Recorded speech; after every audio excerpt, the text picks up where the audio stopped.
Today we're going to talk about everything you need to know visiting the U.S. Virgin Islands. The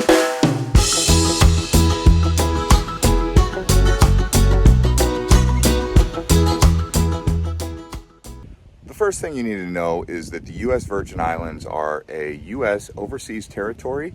So the good news is you don't actually need to process immigration or bring a passport to arrive here. But the thing is, it's not part of any state, so it does operate as a territory. Now, another thing you should know is that it is part of the Lesser Antilles, nearby Puerto Rico, very close, another U.S. territory. The main airport in the USVI is going to be Cyril E. King. That's on St. Thomas. There's also a smaller airport on St. Croix called Henry E. There is no airport on St. John, so you'll either arrive into St. Thomas or St. Croix. One thing I want to clarify is if you are coming from a territory or a country outside of the United States, you do need to process immigration as you would any other U.S. territory. The three main islands are St. Croix, St. John, and St. Thomas, with St. John being the least populated and St. Thomas being the largest one with the main airport. The population of the U.S. Virgin Islands is around 105,000 people. The population of the BVI is 40,000 people. The USVI is about double the size in area than the BVI, so that might play a factor. So there's around 50 islands in the USVI.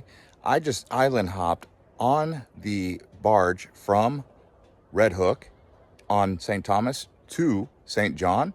Right here is the beach known as Maho Bay. So you can easily island hop by ferries. In this case, going from Red Hook to Cruz Bay on St. John, I was able to actually get one of the boats that allows you to drive your rental car on it. And it took about 30 minutes, maybe 25 minutes, pretty easy.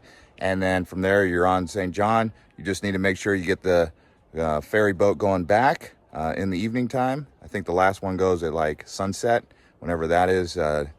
So there you go, easy to island hop, go to Water Island, some of these other islands by catamaran or by speedboat. You can also get a tour, but really pretty easy to go from St. Thomas to St. John. There is a plane that will go to St. Croix, and I believe there's a long ferry that goes to St. Croix, but those are the three main islands, right? Okay, when it comes to the currency in USVI, it is the US dollar. The credit cards are taken in some areas, but having cash on hand, probably around $100 to $200 in petty cash, really makes things a bit more convenient. Some places are cash economy still out here on the islands. For example, when I went out to Water Island, cash economy. They did have credit card at the bar and restaurant, but to get on the ferry, it was cash. A lot of the ferries I noticed were cash economy. So get those receipts, you know how it goes, but just wanted to point that out about the credit cards not being widely accepted, especially American Express. I had a hard time using that here, mostly Visa and MasterCard. ATMs are around the major city centers. Sometimes they charge more, but if you can go to a bank, you'll save money. But anytime you see an ATM and you don't have $100 on you, try to hit it up and get to $100 because you never know when you could need that petty cash. Now let's talk about food. Now there's many different types of foods that you can enjoy here. This one here is called a Johnny cake. It's basically a breakfast sandwich. They also have a pate. And then they have lots of seafood, fresh fish. And I got a sashimi, seared lightly. They also have a famous drink called a painkiller, and that includes rum. They also have a rum swizzle. You'll find that to be a popular drink down here. Pina coladas also. But chilling out at the bar, having a mixed drink or a beer on the beach is popular down here. And then there's bar food, which is fries, chicken wings, chicken nuggets. My favorite is the barbecue, though. Some of the best barbecue you'll find. Barbecue ribs, barbecue chicken. Got to try it while you're here. So now let's talk about cost and affordability on the USVI. So if you wanted to get a rental car, it's usually going to be around $120 to $150. It can be a bit higher during peak season.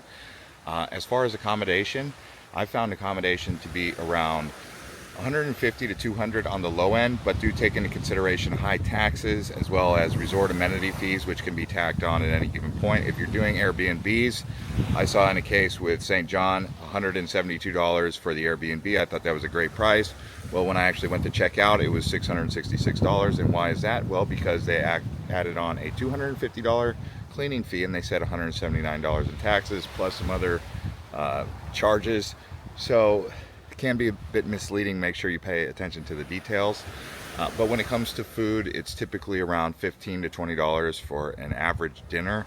Obviously, if you eat at fast food or one of the local places, you can try and save money maybe on appetizers. Drinks seem to cost anywhere between $8 to $12 for a painkiller or some other beverage that you like that. Beers seem to go for around $5 to $6 for a Carib or a mainland beer. So those are the average prices to take into consideration. Now, when it comes to clothes and accessories that you should bring, I would highly recommend bringing long sleeve shirts like this. You can get them here from Ocean Surfari, I should say. They have those kind of UV resistant, water resilient, waterproof clothes. I highly recommend long sleeve shirts like that because nothing's going to protect you from the sun quite like clothes like this. A hat, whether it be a full brim or a regular brim, even if you're a woman, you should bring a hat.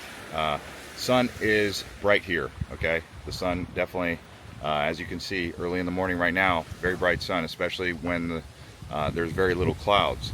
So also bringing sandals. I don't see how you come to the islands without a pair of flip-flops at least. Also bringing some tennis shoes because you never know when you might need those if you're doing a hike or something like that. So that's what I would suggest for clothes. As far as transportation and getting around the USVI, I would suggest getting a rental car.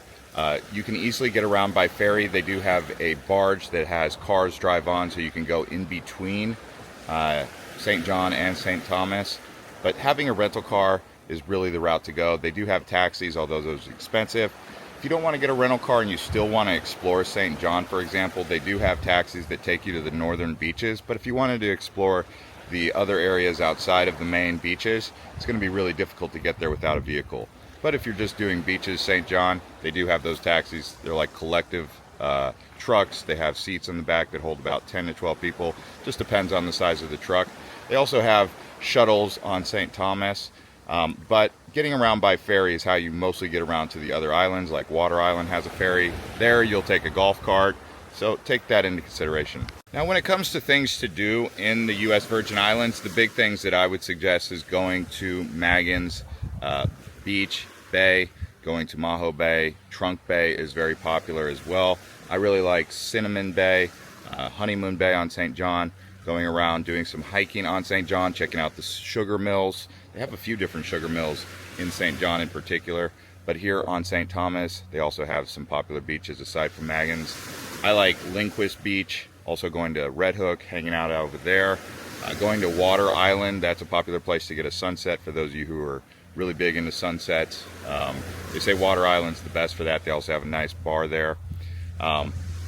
Now, if you wanted to do some hiking or getting some lookout points, I would say that St. Thomas has that. You can go up to the Mountain View Lookout. They also have the Mermaid Seat on the far west end of the island, although you have to hike down there unless you're staying at one of the residents.